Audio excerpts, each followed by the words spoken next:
Hello, and welcome back to the Shipper Thesis and our Crusader Kings 3 tutorial series. And this should hopefully be the last video on Succession. So I'm quite thankful that I broke it up into different chunks. You can tell it would have been an hour-long marathon if we'd done it in all in one go. So hopefully you found it easier to follow it in this way. If you've tuned into this particular episode and wondering what I'm going on about, there are 3 prior Succession videos to this one, so I will put a link up somewhere in the video for you to be able to go and look at those if you've not watched them already. However, if you have, this will be the final one. We're going to talk about 2 more concepts here, and it's really just going through the final succession types. So if you press F2 and click on succession and go to change, you can see we talked about Confederate partition, and we specifically spent a lot of time talking about that because that's the succession law that's probably most complicated, and it's the one that most people will start. In fact, you can see right at the bottom of the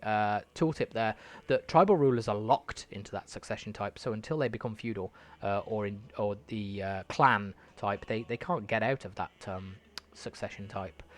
So the last thing that we're going to discuss is partition and high partition, and they're variants of the same theme. And I might have mentioned broadly what they mean, but I'd like to show you with some examples as well. Partition is basically exactly the same as Confederate partition, but it does not create titles. So it still tries to divide your land equally, but it doesn't create titles. High partition is a little bit more complicated, but much, much better. As you can see there, under high partition, the lion's share of titles will go to your player heir, and the rest will be divided between your children. So basically, half of your realm will stay. If you have high partition, it will keep approximately half of your realm together. You'll still get your primary title, you'll still get your realm capital, and you'll get any de jure titles that are associated with it, which is, the same text that you've read on these previous ones. But you'll see that the vast majority of titles will go to your primary heir, and that largely can mean that the bulk, if not all, of the realm actually ends up staying with them. So I'm going to show you those in action just so you can actually see for yourselves what that looks like. So we've loaded one of the earlier examples again, so we're back to just being a petty king or a duke, and having lots of counties below us. Before we actually change succession law, I'm going to have to use console commands to do it. Unfortunately, there's no easy, I'm going to have to actually raise crown authority and change the succession law, and give opinion modifiers, and I'm probably going to do all of that off camera so that it's easier on you guys watching. Well, yeah, we're gonna, before we change it, I'm just going to do one final kill of this character. So he is now dead, just so that you can see the kingdom did split. This is under Confederate partition. You can see again, if I get rid of that console, you can see that the petty king here, he kept his main title, he lost some of his counties, and his brothers all got made dukes. So they've definitely left his realm, and they just have claims on each other now, and you'd have to find a way to get these back. So that was just to show you. So we're going to reload that exact same setup, but this time I am going to go and enter all of the relevant commands to make it so that we have a different succession law. So for you, this should hopefully be seamless. Okay, so we've gone and we've added innovations. We've made all our vassals like us, and all of the other things we've raised crown authority, and we should hopefully now, when I go here, have the right amount of things. So yes, so we still haven't added the stuff for high partition, but we have added enough to go to partition, so we're just going to do that now. Oh, we're missing prestige. Of course we are. There's always got to be something that we're missing. So now we've got some prestige. We can change the law. Cool. So now we're acting under partition. So remember, this is pretty much the same as Confederate partition, but it's not going to create titles. So if we're looking at Munster and we kill, you can see Munster stayed together. And the reason that Munster stayed together, and again why you want to get off Confederate partition if you can, is we had a single top tier title that was a duchy. We had titles below us of counties. Notice we still lost all those counties. because they still went to our brothers. You know, they still got those counties, but it didn't make them dukes, which crucially means they're not the same rank as us. We outrank them. They are our vassals now. They have to report to us. So it kept our kingdom together. We did become weaker. We lost soldiers and we lost money and all sorts of other things because we no longer hold all of those counties directly. But we did keep everything under our name. And, you know, at least these characters are of our dynasty. Should we die and become one of them, because we don't have any children right now, then, you know, if we click on ourselves, you can see that one of these is actually our player heir. If something bad happens and we die, we'll revert to being them. And, all right, we'd be a child for a little while, but we'd inherit our old lands as them, if that makes sense. So sometimes actually reforming the empire can go like the other way, where you have a character who is somewhere else, and by you dying, you'll end up with a bigger realm, depending on how it happens. That's also a consideration with succession. Sometimes, particularly as you're seeding your dynasty around the map, you might notice an opportunity for you to die and become bigger, which is kind of bizarre. But it can happen. It can be that you're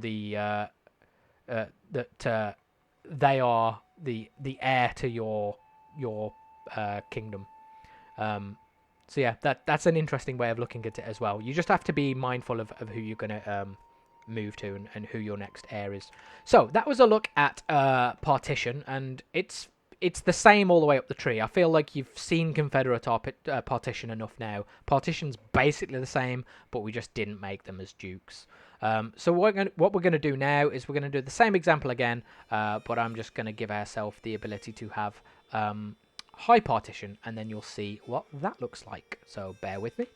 Okay, so we've set all that now. We are now on high partition. Again, it says all children inherit, but the key thing is they no longer inherit equally. So let's see what happens. We've got 3 sons, remember, 3 daughters, but we're male preference, so the daughters can largely be ignored. We're going to kill this character. Bye-bye. And what happens? Look, monsters still together, so that's great news for us. We can click on ourselves. We can see that we still have the duchy. We still have a massive amount of territory, so it still kept all of this for us. Now, it did give a couple of titles to our brothers. They got 2 each, but they got 2 each out of 10, so like 60% of the realm stayed with us, as well as the best title, and chiefly they became our vassals again. So getting up to high partition, pretty good. Now obviously we talked about the other partition types right at the beginning of this series, and I think once you've grasped this, to be honest, this is a doddle. And these are, I guess, technically better, but to be honest, once you've got used to handling this, succession, I'm not going to say succession's no longer a problem. Succession's a big part of the game, and managing succession is all part of it. But once you understand this, knowing what to do to manage it becomes a lot easier, and it's only really if you get caught out or you're really trying to overreach, like you're trying to own too many big titles at once and risking it all on like a single child to keep it together, and then someone assassinates them or they get sick, or you know, any number of things that can happen in this game. So just be aware of that, really. I'm just trying to say that you know, it's part of the game, and I was saying, like, mindset wise, it's where some of the best stories come from, to be honest. The civil wars that it will start, the hatreds between different characters, people will become rivals with one another. You'll see siblings trying to assassinate one another to you know, inherit. And ironically, like I said, you could be assassinated by your brother, but because he's like an heir to your realm, you then become that character that assassinated you, as long as they're the same dynasty. You know, in theory that can happen, which is kind of funky. So yeah, it's a lot of fun. I would just roll with it, roll with the punches, see where it takes you. I started out this journey in CK just as this teeny tiny count in here, and I now own what is approximately the Holy Roman Empire. It's not called the Holy Roman Empire in my game yet. I don't think I can actually form the Holy Roman Empire now. I basically created my own empire called Augsburg, and yeah, like you can recover from a whole bunch of things. I fought civil wars and tied things back together again, and it's all a good part of the fun. To be honest with you.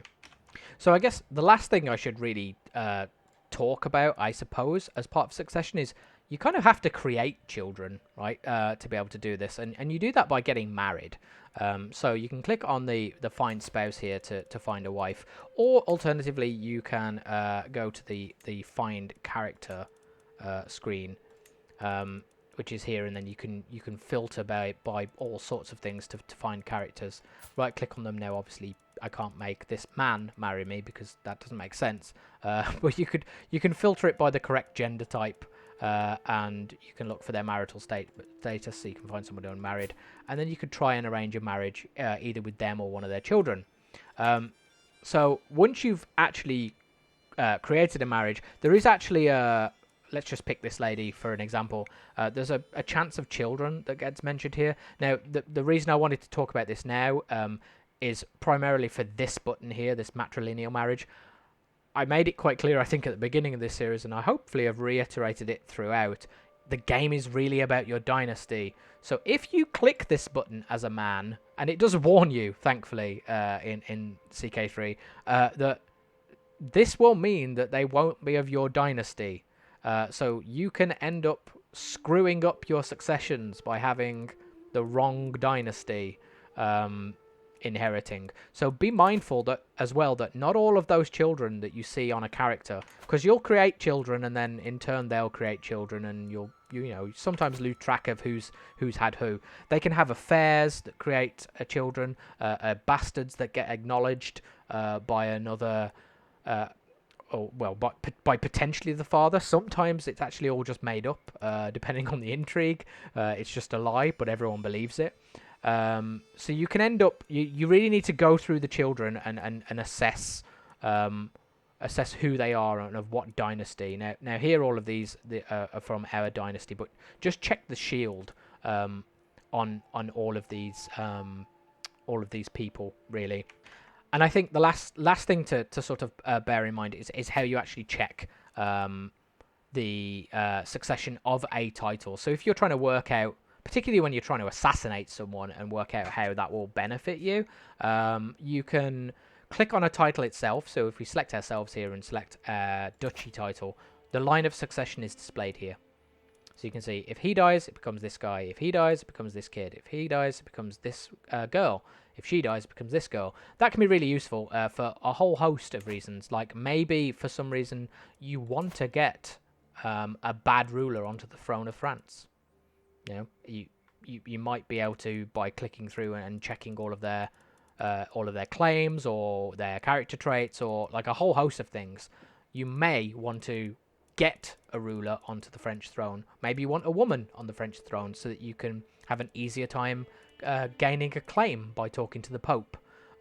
Maybe you want someone who is a heathen so that you can declare a crusade on them or get them excommunicated if they're Christian. There's loads and loads of options. But hopefully I've covered pretty much everything. I feel like I may have forgotten something, but this is such a huge game. If I have, or there's something else you'd like to know, please let me know. And I will try and add something to the series. But I'm going to wrap it up there because my voice is actually going, and I think there's nothing more to say. So I wish you the best of luck in your succession endeavors, and we will be back in the next episode. And I've not decided what we'll look at next. So I'll leave that open-ended. There's plenty of topics we could discuss. And again, I'm aiming for one a week at approximately 15 minutes. So I look forward to seeing you in the next one. If you could like, comment, and subscribe on my videos, that would help me immensely, given that YouTube likes to hide my tiny little channel. It would help me grow a little bit. And that would be really cool. I might be able to reach and help more people at Crusader Kings 3. But that's enough waffle from me. Thank you for watching, and I will see you guys next time.